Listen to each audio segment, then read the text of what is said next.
The message box dialog is used to display data to the user, and it can also be used to get an action from the user. Sometimes you may wish to get more than an action. You may wish to get a value from the user. We can do that very simply by using the input box function dialog.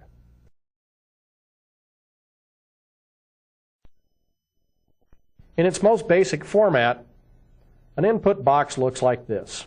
The input box function accepts a parameter here, enter an employee name, for example. It will return to you a name. It'll actually return one value. So I dimmed a variable as a string. I set that variable equal to the result that comes back from the input box. Now, input box and message box, by the way, are what are called modal dialog boxes, which means the application freezes at this line of code while that input box is being displayed. So if we run this sample, and we come back up here to the simple, this will pop up this dialog box that says enter an employee name. So you only can affect this one area right here for the message. And then you have one input area that you can input information into. So I can enter one value, and then I have an OK and a cancel button. So like I said, this is for very simple input. And then you can get back the value that was input by the user. Now you can also change this input box by adding a caption, for example. So I change the caption up here. Instead of coming up with the name of the project, it now comes up with what I specify. And again, I can input an employee's name. And click OK. How we did that, if we go back and look at the code for this one, if we choose the one with a caption, I dimmed string name as a string. On the input box now, I passed in the first parameter as enter an employee name, and the second parameter is the caption that I want. So pretty simple. Let's run the application again. And the other thing you can do is have a default appear in the dialog box right when it comes up. So in this case, I wanted to actually prompt the user for a particular employee name, but have one filled in automatically. And I could then, of course, override this. And then click OK, and I'll get that value back. Now, how we did that was very simple again. One with a default. Dim string name again, input box. First parameter is the same, second parameter is the same, and the third parameter now becomes the default that you want to place into that particular input box. Now, of course, you could have passed this value in. This could actually be a string variable here. You could actually do string name. You could actually use the same variable for both the input and the output. So in this case, I could default it this way and have that then be put into the default position. Now, the last one you can do with the input box, which is different than what you can do with the message box, is you can actually position this to a certain location. So the input box function passes in the first, second, and the third parameters like we've always done. But now you've got some other options. The other options are the top and the left position. So two more parameters. Now what I've done is I've actually done some calculations here so I can make this input box appear in a certain location.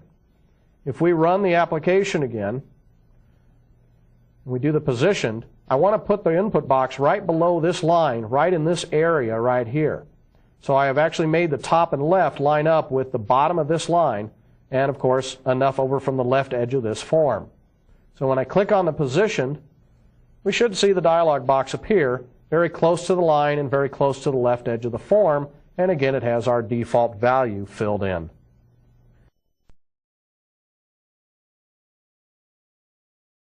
So the input box will allow you to put in one particular value. If you want to put in more than one, you would have to build your own form and call it like a dialog box, which we'll show you in a few minutes.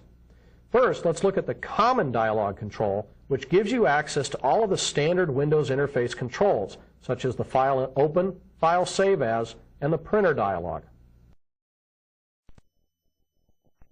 Another example that we have in this chapter is I'm going to use an open dialog, a file save as dialog, a printer setup dialog, a printer dialog, a font dialog, and a color dialog. Now all of this happens from this one control right here called the Common Dialog Control. Now, to be able to use this Common Dialog Control, you need to go into the Project menu, and you go down here towards the bottom, and you select Components. And one of the components that you'll select when you drill down is the Microsoft Common Dialog Control 6.0. This is for VB6.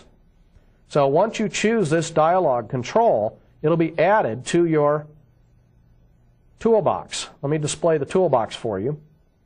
Come over here to the toolbox now, and down here towards the bottom you should find the Common Dialog Control. Once you select it as a component, it will be added to your toolbox. You then drag and drop it onto this form, and this is a control that actually does not show up at runtime. It's here just to be used in your source code. Let's go ahead and shut down the toolbox so we have a little bit more room on the screen here. And now what I've done is I've written some code over here underneath each of these buttons to use this Common Dialog Control that I've called CDL Common. Now, the way we're going to use this is we're going to set up a few properties, and then we're going to invoke a method. So first off, I say cdlcommon.initdir. This is the initial directory that you want to start out when you open up the file open dialog. And we're going to set that to the app.path. Now, before we go on and explain these other options, what I want to do is run this application for you so you can see what this is going to look like. When I bring up this Common Dialog form, and I come up here and I click on this first one, which is the File Open dialog, notice how it brings up this standard Windows Open Dialog form. You can see that it's got the standard pull down here for all your different directories and drives that are on your system. Down here will be the file name, and then what files you're looking for. In this case, I specified that I wanted to look for Access MDBs, or I might want to look for any files, or I might want to look for all files. Now, if I click on one of these, you'll see the file list appear. Notice that there were not any Access MDBs in this list, so none of them appeared up here. And there are no any files as well. So I had to choose all files in order to be able to select a particular file from this list. Once I click on the file up here, it will appear in this file name text box here. Once I've selected the appropriate file, I can just hit open. Now, an important consideration here is that this does not actually open anything. It just gives you back the full path and file name of the dialog you selected, or the file name that you selected. So this Common Dialog Control is just used as a resource to give us that particular open dialog control. Now that we've seen that, the code should make a little bit more sense. First off, the app object's path property. This is the path of where this application started in. I want the Common Dialog to start in that particular directory. The next is the filter property. This is where I specify what types of files I want to look for. Now, there is a very important consideration here. When you're using this particular control in this property, you need to choose the filter that will appear in the combo box. Then you use the vertical pipe character. Then you specify the mask that will be used when this option is selected, *.mdb. That is then given to the dialog box so that it can actually do a filter and look for files of that type. Then to access more, you just simply do another pipe character. Specify what you want to appear in the combo box and what you want to have specified as the mask. And you just repeat this until you're all done. One very important note is make sure you don't have any spaces between these pipe characters and your characters here, as that will then force it not to work. Now, the last thing we're going to do here is we're going to set some flags on this Common Dialog. And these flags are just, again, constants. First off, I wanted to be able to allow multiple selections. Also, I want to support long file names, and I want the Explorer-like interface as opposed to the old Windows 3.1 interface. The other thing is, since I am allowing multiple files to be selected, I do need to set the maximum file size, and that will tell me how many bytes I'll allow to be returned. In this case, I said, I'll allow 3,000 bytes to come back, which is the total list of all of these files. At this point, the Common Dialog is set up and ready to go, and I can simply call show open. So I do the show open method on this CDL Common control, and that's what gives me the modal file open dialog at that point. And again, this is modal, so application stops right here. Now what happens is this list is going to come back, and I can grab this list of files from the file name property and put it into my own string variable here. I could then take that string variable and maybe assign it to this text box, which is what we did. So let's run this one more time.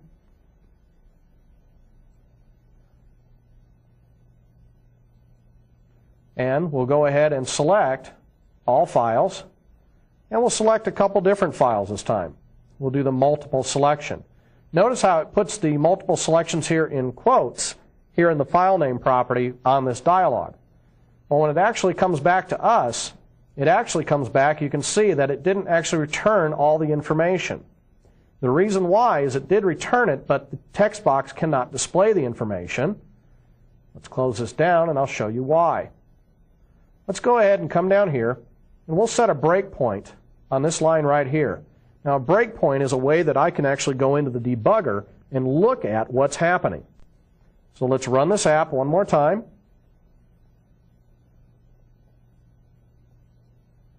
We'll select all files, grab a couple different ones, and then we'll hit open. And you can see what happened is we actually stopped, the code stopped on this line of code. It's ready to start actually going. Well, let's go ahead and step through one line. We're going to learn more about stepping through the debugger in just a little bit. But the string files, you can see here this list, and it has the path, and then there's a funny character in there, and then dialogs.vbw, which was the first one we chose, and then another funny character in there, and then dialogs.vbp. Well, what these funny characters are character zeros. And a text box cannot display those. So we are getting back all the information, but a text box can't display character zeros. So we would have to parse this out to be able to get the information. We do that just by using in-string that we learned in the last section. So the common dialog control is used for a lot of things. There's a lot of properties that you usually have to set up to get a really good looking dialog box, and one that will return the information that you want. Dealing with multiple file names can be a challenge just because of the null characters or the character zeros that actually come back. And by the way, there is a little difference in the way that Windows 95 and Windows NT handle these, so you would have to set this up a little bit differently. Well, let's look at another dialog box that the common dialog lets us perform, and that is the file save as. The next thing we're going to look at is the Save As dialog.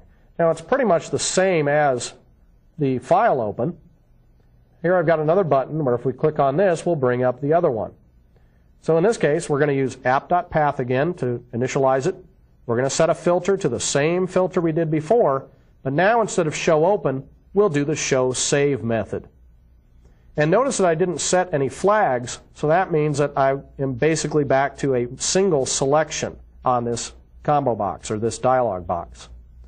Then we can grab the file name that comes back from this save as and put it into this text box here.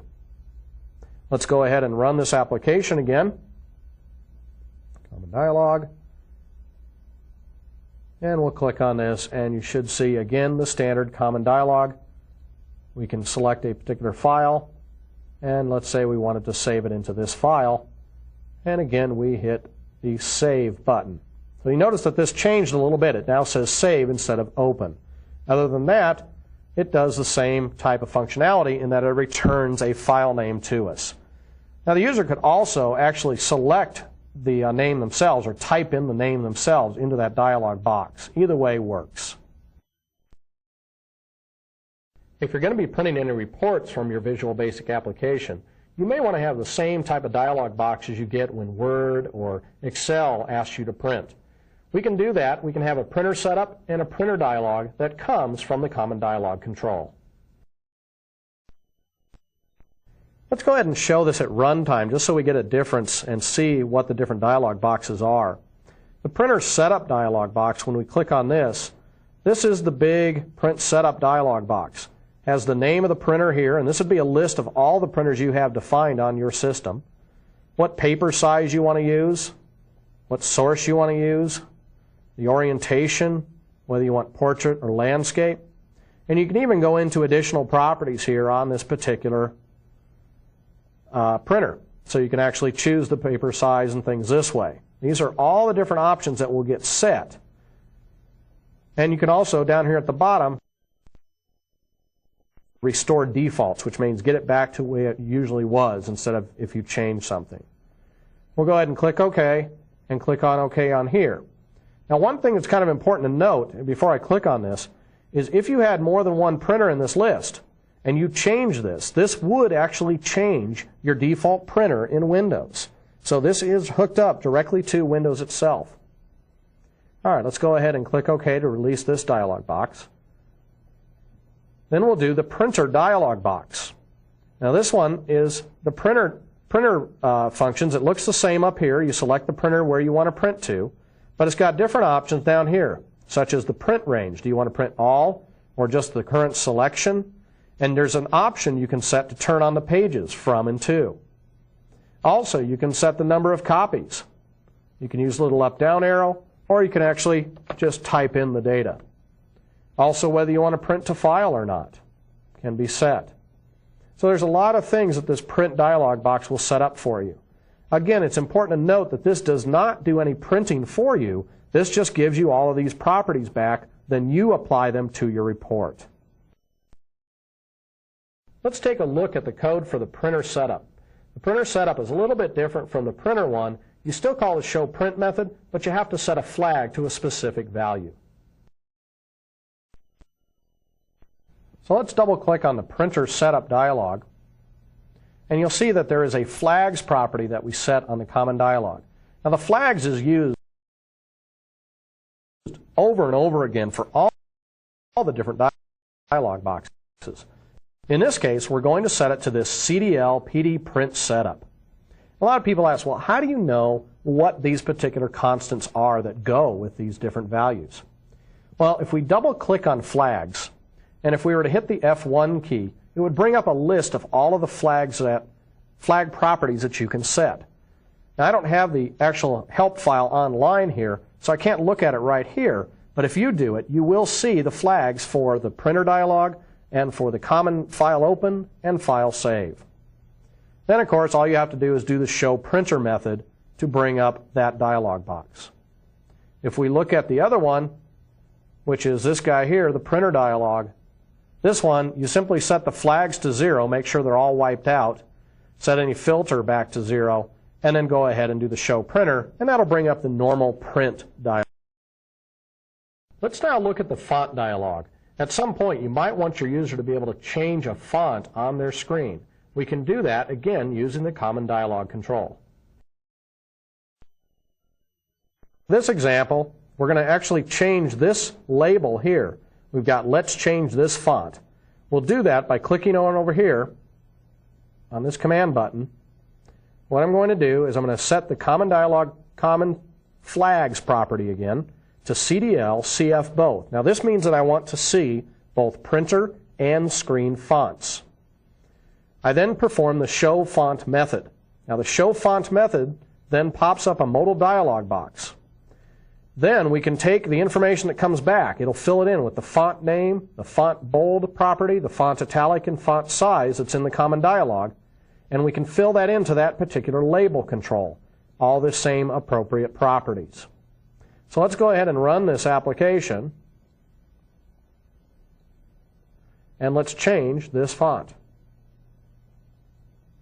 So it pops up the big font dialog box from which you can select a particular font like Arial Black. You can set bold or italics, and notice you have a nice sample preview going on down here. So we might choose a bold 12-point font here, and we hit OK, and you can see that it did indeed change that label's font characteristics. Well, the last common dialog that we're going to look at is the color dialog. Now this will allow you to choose a color if you want to set a background color on a form or a control. Now for this example here, we're going to change the color on this particular label control right here. So again, if we go over to this command button, we can see the code for this.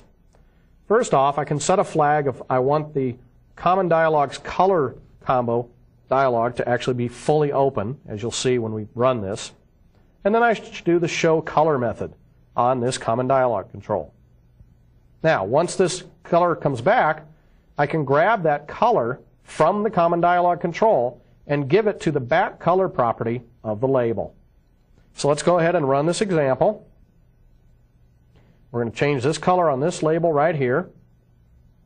Click here, and it brings up, fully open, this color dialog box, which if we can see the whole thing here, we've got basic colors over here. We've got custom colors that we can set up, and you can actually set another flag if you want to define the custom colors, which actually brings up this, which we said we wanted to have open automatically anyway. And we could actually just choose one of the colors here. So we can either choose from this list over here and make that a color. Then we then click on the OK button over here, and when we click on this, it'll take that color and fill it into the background color property of this label control.